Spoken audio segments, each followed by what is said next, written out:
Hello, everybody, and welcome back to the HerStory TV and the HerStory podcast. This is Gertrude Matcha here in beautiful Melbourne, Australia. And today we are graced with the presence of yet another fascinating young woman. Welcome to our tribe. Before we get started, I'd like to acknowledge the traditional custodians of country throughout Australia and their connection to land, sea, and community. We pay our respect to their elders, past, present, and emerging, and extend that respect to all Aboriginal and Torres Strait Islander people today. For those of you who don't know, I'm normally based in Wellington, New Zealand. I am now in Melbourne, Australia, and this is a traditional acknowledgement of country to the owners of this land. I feel very privileged to be able to broadcast these amazing stories of phenomenal women from all over the world from this platform. So thank you for hosting me and having me in Australia. So my next guest, please tell everybody your full name, where you're based, how old you are, and share your story with us today.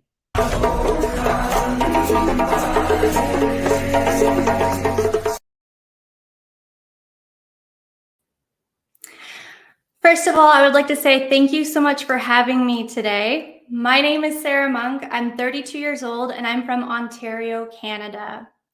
And as a conscious living writer, teacher, and advanced certified advanced crystal master, I am all too familiar with the importance of embracing your authentic self, but it hasn't always been this way. In fact, my journey begins at just 2.5 years old at my grandparents' house. So I'm 2.5 years old and I decide to climb down the stairs into the basement, and I see this man leaning up against the wall in the hallway. His eyes are red, his hair is gray, matted, knotted, and his arms fade out at the sides. And when he sees me looking at him, that's when I'm chased down the hallway. I try to tell my parents that there's a man in the basement, but of course, at the age of 2.5 years old, I probably said man, basement, person downstairs or something like that. And they didn't believe me. But when the cupboards started opening up on their own accord and the huge glass chandelier over the dining room table started spinning, my family quickly changed their mind. When I was a child, my mom would tell me that I had a natural gift of communicating with the spiritual realm. But because of that early experience with the earthbound spirit and other experiences like it over the years, I was really scared of the spiritual side of life. And because I had no mentors to guide me forward, I had no one to help me navigate what I was going through. I decided at a really young age to close what I call the spiritual door. So basically, I was closing myself off from my authentic self. And I ended up running from my spiritual side for the next 2 decades until I was in a car accident with a combine harvester. And I found myself in the hospital for months with an unknown illness. So it was on this journey that I rediscovered my true nature, that I'm not just a physical being, I'm also a spiritual being. And I went from a place of fear to one of acceptance of who I am. Now, of course, my journey of opening back up to my spiritual self didn't happen overnight.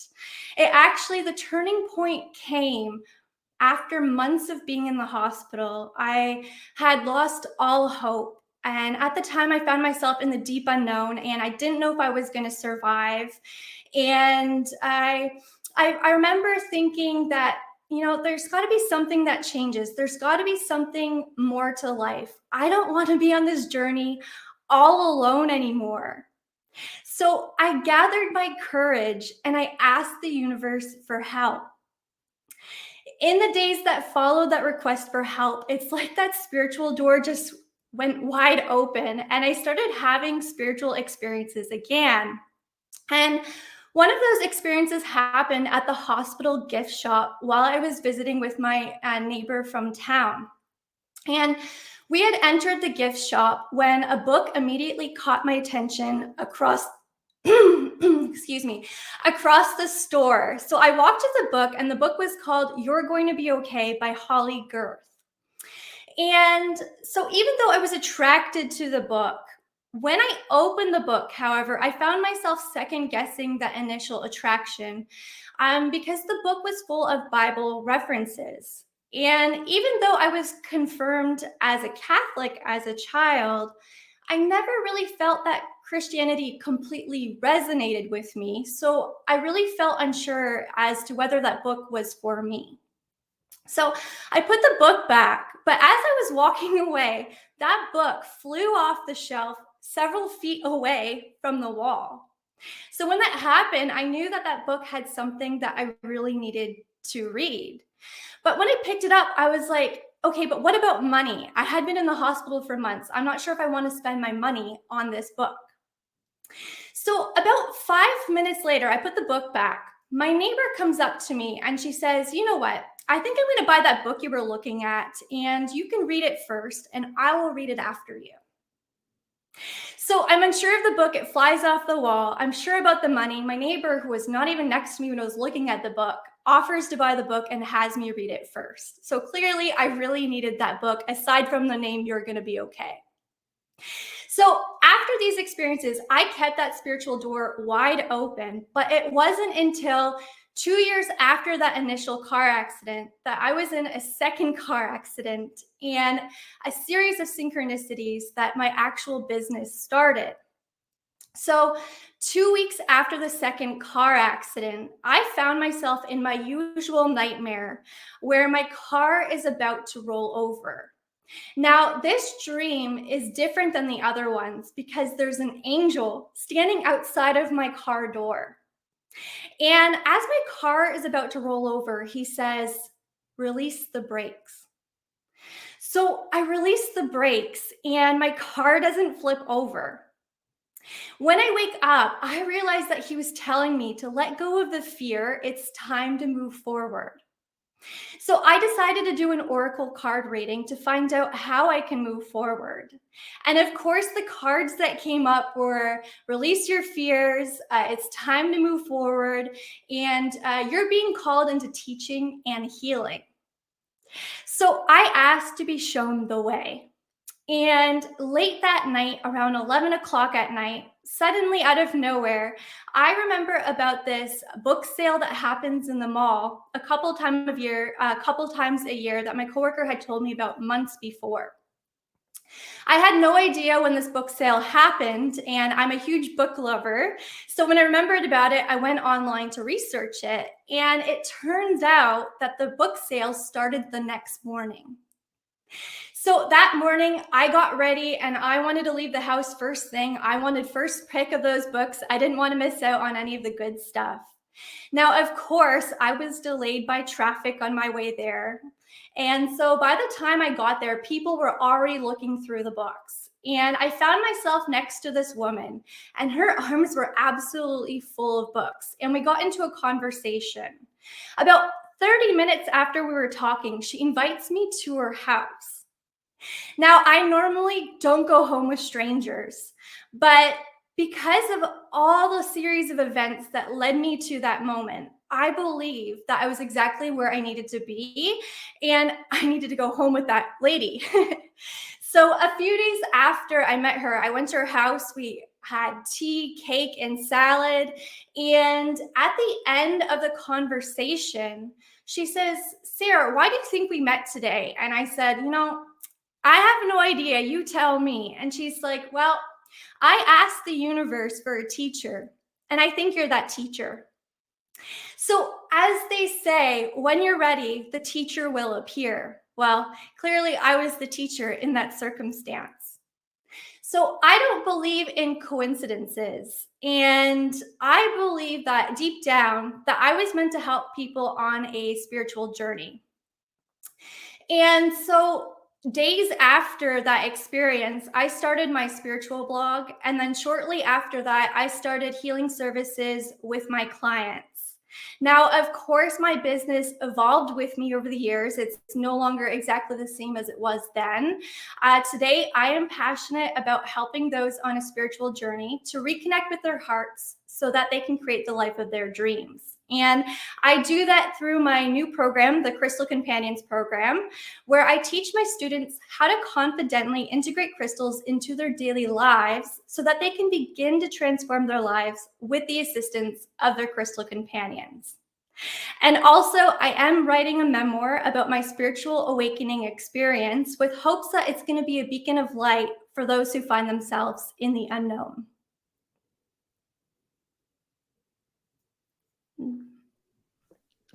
Absolutely wonderful. Thank you so much for sharing your amazing story with us. It sounds to me like you found your intuitive gifts at a very, very early age. Now, a lot of people have these gifts. They have no idea how to harness them, how to tap into them.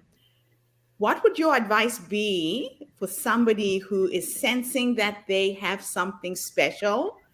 They don't know how to articulate it. You were only what, 2 years old when you discovered yours. When did you finally harness it and manage to tap into it and start to use it? Well, even though I said that I closed the spiritual door at a young age, it never really completely closed. It's like it was always open a crack. So over the years growing up, I would have an experience. And for example, my friend's parent who was deceased would show up and I would tell my friend, like your parent is here. And as soon as I had these experiences, I got scared again and I'm like, nope, I don't want this, close the door, right? So it's not that I completely shut myself off over the years. What I think happened is, so information on the subtle level travels via the path of least resistance. So because I was so scared of seeing on the intuitive level, I think my gifts over the years shifted into feeling. And I am still working on opening up my sight to seeing earthbound spirits again today. It's a huge process to get back open. So what I would say to someone who is just starting out, so first of all, I just want to say that we all have the ability to communicate with the spiritual. We're all spiritual beings. If you think about your physical senses, your taste, smell, sight, hearing, and feeling, those are the exact same things that we have on the intuitive level. So you have your intuitive sense of taste, smell, seeing, knowing, feeling, and hearing. It's happening at a faster speed than the speed of light because physical matter is slower than the speed of light. And so that's how we're able to sense. But on the spiritual level, things are happening at a much more rapidly. So for example, if you think about somebody and then they call you, it's because you connected with them on that energetic level first.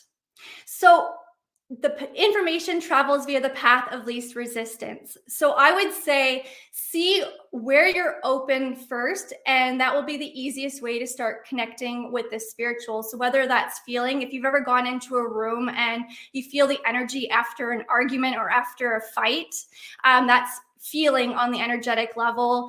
If you just know something about somebody, that's knowing. If you have conversations to yourself all day long, you're most likely also speaking to your spiritual team, the guides and angels who are here to assist you in this lifetime, and it will come in your own voice, but on the very subtle level. And then also seeing, if you dream at night, well, you're connecting with the spiritual realms at night as well. And that's a method of seeing. So start where you are more open and I suppose go from there. Does that answer your question? It certainly does. Your story and mine are very, very similar. So I come from a Catholic background as well. I'm not religious. And I had my first experiences, I think, when I was about 5 or 6. And for me, I used to hear voices. They were like whispers, and it used to freak me out. It was very, very confronting. And I became a spiritual person because I got beaten by one of the nuns at the convent school I used to go to. So my sister and I were the only two Black children in the school. And one day we were playing at break time with my little friends. I didn't know how to read. There was a big sign outside this garden that said, "Do not enter." So we went in and we were playing, and there was a statue of the Virgin Mary holding baby Jesus and little fish in a pond. I mean, the kind of stuff that attracts children, right? And this nun came into the garden, and I didn't see her coming. And she came straight for me, and she grabbed me, and she beat me until I fainted. I woke up in sick bay, and I remember thinking, we were just playing. Why did she hit me? I was told to go into the chapel and do 10 Hail Marys, 10 Our Fathers, and my sins would be forgiven. So after reciting the Hail Mary 10 times, it didn't make any sense. Hail Mary, Mother of God, the Lord is with thee, da da da da da. Blessed art thou, Mother of Jesus. Now, how can Mary be the mother of Jesus? So all these questions came up. So I went home and I asked my mother what the prayer meant.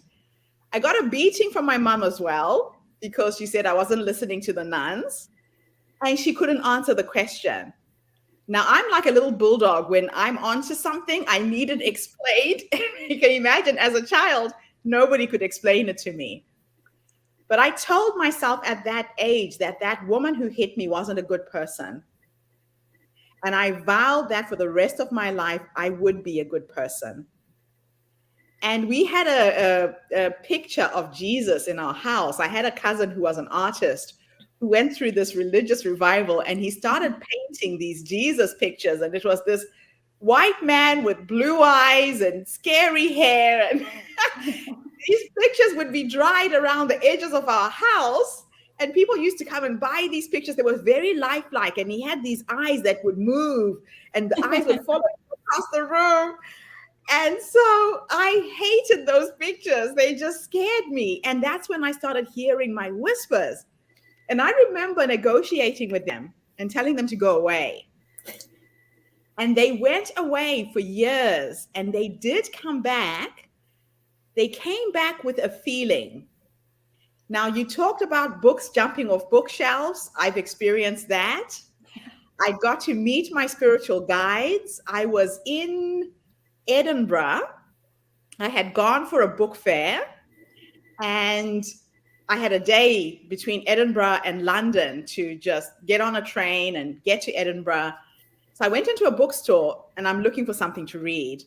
And I kid you not, this book fell off the shelf right in front of me.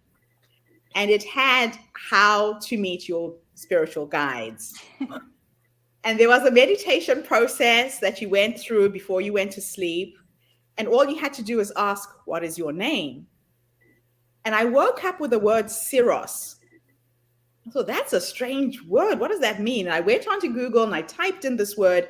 Phonetically, I got it right, but it's a Celtic word for Saint George. He was the patron saint of lepers and people with sexually transmitted diseases. Oh. Now, my whole life, my work is centered around people who have HIV. So that kind of made sense. He was born in Edinburgh, and there was all these things tied to Edinburgh and St. George, and I got to meet him in person, and he has been guiding me my whole life. Now, you touched on so many things in this presentation. It just totally blows me away. I know I'm not crazy now. No. Terry, what has been your take so far? Oh, wow. It's quite unbelievable, but I've heard that people do have those visions like that. I haven't been blessed to have those. I have dreams. That's what I call them, but I haven't had a guide to meet. I don't think so. It's kind of hard, but I know that it's out there. It's out there. I do know that one time after my grandmother died, that my mother and I were sitting there with one of my little young nieces, and she called me Tete, and I was like, "Where'd you get that from?" My grandmother only called me that. And my mother and I, we looked at each other like, "Okay, Granny. Okay, we know you're here. So we usually play it off like that when something like that happens, you know, Yeah. but I haven't had, that interaction just yet. Yeah, the veil is very thin though, Sarah. Am I correct? It's like walking into the next room. They can't come to us without our permission. Yeah. Mm. That is the one thing that I have learned. So if you do want to tap into it, just go into a meditative state. If you want to Mhm. tune into somebody's energy who's crossed over, they can't come to us without our permission. You have to ask for help. Oh. You have to ask for help. That's correct. Well, Now, I may have had one of those. there you go. Because what happened was when I had gone to the doctor and she told me I had to have a hysterectomy, right? The first thing I did, I went to the cemetery to my grandmother's grave. Uh-huh. And I said, well, Granny, I'm not going to be able to get you a granddaughter, a great grand. And, I said, but that was it. And I started to cry. And I did hear her say, stop crying. There Stop you go. crying. There you go. So I guess I did go, and she did, that was my way of saying I need to talk. Yeah. Yeah.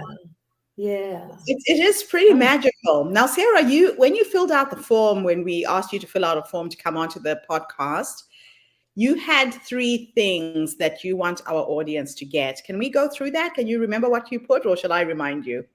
Yeah, no, I remember them. There are 3 things that I would have wanted to know when I was a kid. The first thing is you are never alone. We have this divine support system ready to assist us. But like we just talked about, we have to ask for help because we have free will. So they're not going to interfere unless it's like a life and death scenario, which they will interfere if it's not your time. Otherwise, they're not going to interfere unless you ask for help. But if you ask for help, help's going to come in the best way possible for you. Now, it might not be in the way you expect, but trust that is going to come because every request for help is responded to when it comes to the universe. And you might not feel that at first, but it's after experience after experience after experience that you build your trust in the universe, and you know that your requests for help are answered. So it comes with time and experience. The second thing I would have wanted to know when I was a kid was that boundary and protection tools do exist. Now, when I was a kid, I had a lot of experience with earthbound spirits. So, spirits who are still tied to the physical plane, who hadn't crossed over. And I wasn't really aware of the light side of the spiritual. So, I don't remember experiences with my spiritual team. I think I remember more of the scary experiences from when I was a child. So if I would have been told that there is a light side, that you can protect yourself, you can ask Archangel Michael for protection. And I work with him every single day throughout the day, when I'm driving, when I'm sleeping. I'm always asking for help, because you need to ask for help for everything that you want help for. It's not just a blanket, right? When you ask. And so I would have wanted to know that you can set boundaries. So just like you set boundaries to allow certain people to come into your life, you can decide who you want to connect to on that energetic plane, on the spiritual planes. So for me, over the years, as I was starting to open up, I set a boundary that I didn't want to connect with earthbound spirits, because that was something that I was working my way up to. I was starting to open up to it, but I was still scared. So I wanted to start opening up to my spiritual team, to divine love, to things that were in alignment with my highest good, before I started opening back up to seeing deceased people. And so, yeah, I wanted to know that boundaries and protection tools do exist, and you do have the power to tell people to leave, And the final thing that I would have wanted to tell myself is, if you're afraid of something, learn about it. Of course, when I was a kid, and I'm not that old, but we didn't have Google even in my childhood. But we did have bookstores, and I did buy dream dictionaries as a kid because I've been fascinated with the realm of dreams since I was a child. So I'm sure we could have gotten our hands on a book about earthbound spirits. So if my mom maybe would have read about it, or if, and explained it to me, or if we would have try to learn about it some way, I think that would have eased it, and maybe I wouldn't have tried to close myself off from it. So, and I do find when we're scared of something, we try to, when we're scared of something, we need to learn about it to overcome that fear.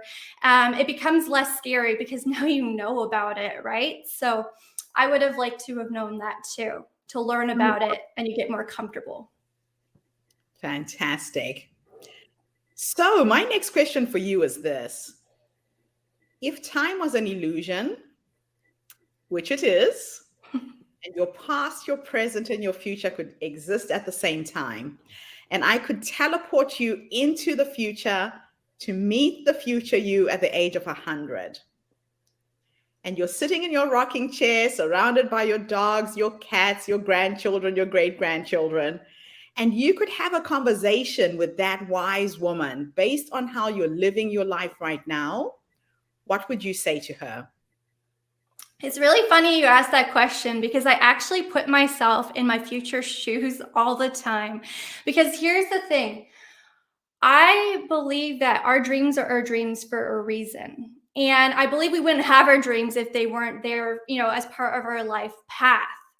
And so I don't want to be 100 years old and look back and say, what if? What if I had followed my dreams? What could have happened, right?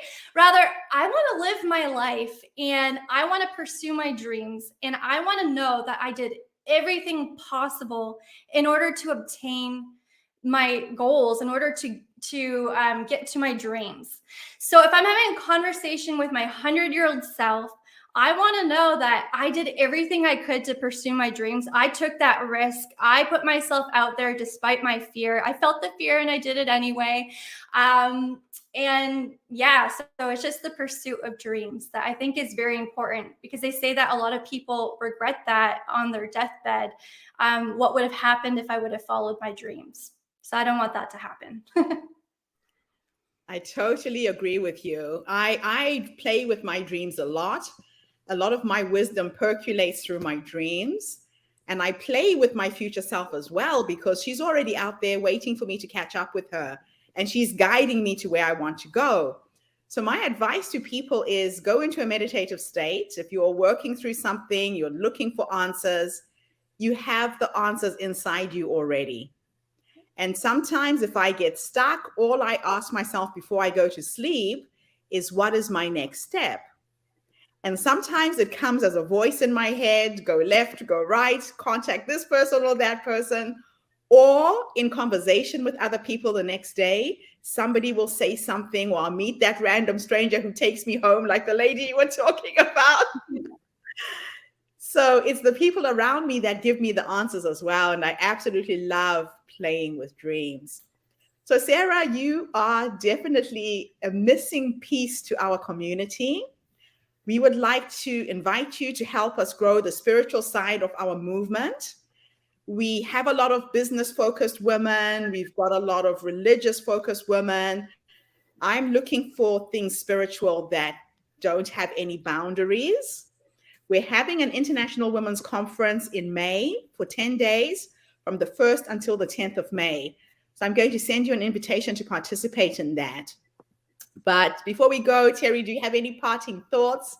We'll say our goodbyes to everyone before we catch up with Sara before she leaves. Okay. No, I didn't realize that I was really saying those things just by some of the actions that I was doing. I wasn't open to it spiritually, I guess. It was in my heart, but not not recognizing what it was. It was just her talking to me from the grave, So yeah, it's very interesting. I can't wait to hear you again. Yeah, I might start tapping into that tomorrow. Well, thank you everybody who tuned in today from all over the world. The HerStory movement is attracting some phenomenal women. Have a fantastic day, morning, or evening, wherever you are in the world. And Sara, thank you again for coming and gracing us with your presence and your knowledge today. Thank you. Thank Thank you, you. everybody. See you tomorrow. Bye for now. Bye-bye.